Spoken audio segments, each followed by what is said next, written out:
Hello guys, so today we're gonna teach you how to delete blocked contacts from your WhatsApp without unblocking them. Let's start by opening chat. Then let's click the three dots up here. So click settings. Then let's scroll down and search for the privacy. Scroll down again and here we see the blocked contacts. So if we long press this number, we will unblock it, but won't delete it. So the trick for this is to exit the app. So just close WhatsApp, then head over to your contacts.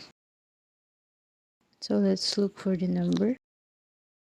Then let's go click here and just delete the number. So when it's deleted, it will be automatically removed from your WhatsApp. So that's it for teaching you how to delete blocked contacts without unblocking them. See you for the next video. Thank you for watching.